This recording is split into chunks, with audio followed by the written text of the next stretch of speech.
Life imbalance ఈ అంశం చుట్టూ ఇండియాలో డిబేట్లు జరుగుతున్నాయి. మేధావులుగా చెప్పుకునేవారు పెద్ద పెద్ద డిస్కషన్లు పెడతారు. సోషల్ మీడియాలో హై రేంజ్ బజ్ క్రియేట్ అవుతుంది. అయినా ఏం ఉపయోగం? ఏం మారింది? అసలు మారాల్సింది ఏంటి? మార్పు రావాల్సింది ఎవరిలో? ఈ వర్క్ లైఫ్ ఇంబ్యాలెన్స్ వల్ల ఎక్కువగా నష్టపోతోంది ఎవరు? మీకు కొన్ని లెక్కలు చెబుతా, తరువాత పైన ప్రశ్నలకు సమాధానం ఇస్తా. వీడియో స్కిప్ చేయకుండా చివరి వరకు చూడండి.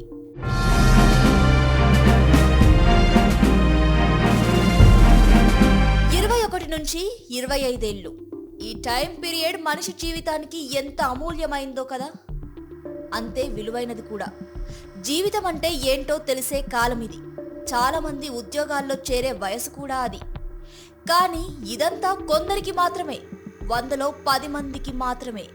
ఏంటి అర్థం కాలేదా? భవిష్యత్తుకు బంగారు బాటలు వేసుకునే ఈ 4 ఏళ్ల కాలం భారతీయ ఉద్యోగులకు ముళ్లదారిగా మారుతోంది. వర్క్ స్ట్రెస్ కారణంగా మానసిక సమస్యలతో కౌన్సిలింగ్ సెంటర్లకు క్యూ కడుతున్న ప్రతి 10 మందిలో 9 మంది 25 లోపు ఉద్యోగులే ఉంటున్నారని నివేదికలు చెబుతున్నాయి. State of emotional wellbeing report ప్రకారం 25 సంవత్సరాల లోపు ఉన్న ఉద్యోగుల్లో 90% మందికి మానసిక సమస్యలున్నాయి. 45 సంవత్సరాలు పైబడిన వారిలో ఇది 67%గా ఉంది. కౌన్సిలింగ్ కోసం సెంటర్లకు సైకాలజిస్టుల వద్దకు క్యూ కట్టే ఉద్యోగుల సంఖ్య రోజు రోజుకు పెరుగుతుంది.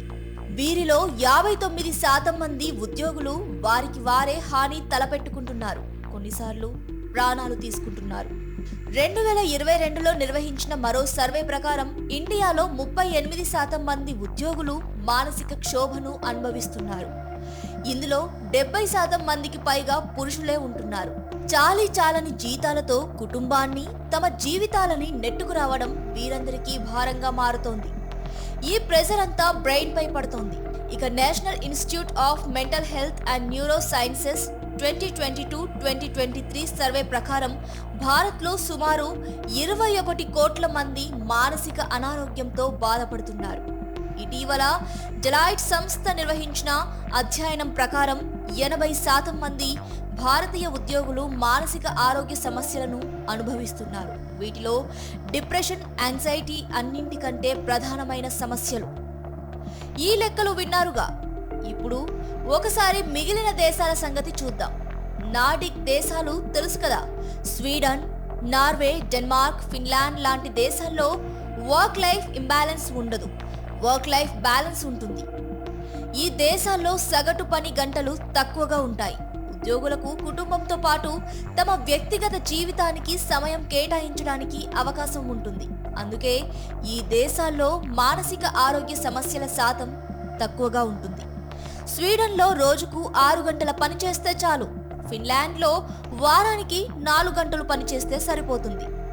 ఎంతసేపు పనిచేశామన్నది కాదు, ఎంత అవుట్పుట్ ఇచ్చామన్నది ముఖ్యం.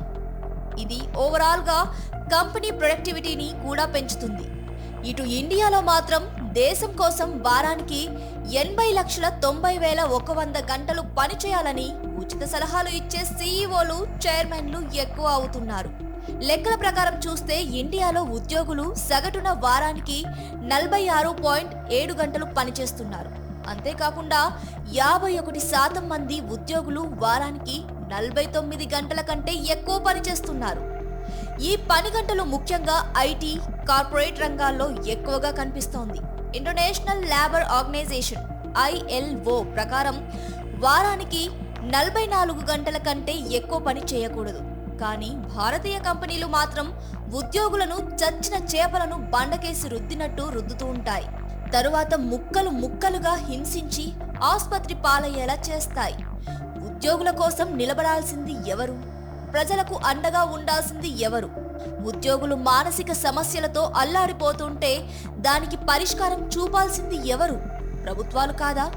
పని గంటలను నియంత్రించే కఠినమైన కార్మిక చట్టాలను అమలు చేయాల్సిన బాధ్యత వారిది కాదా?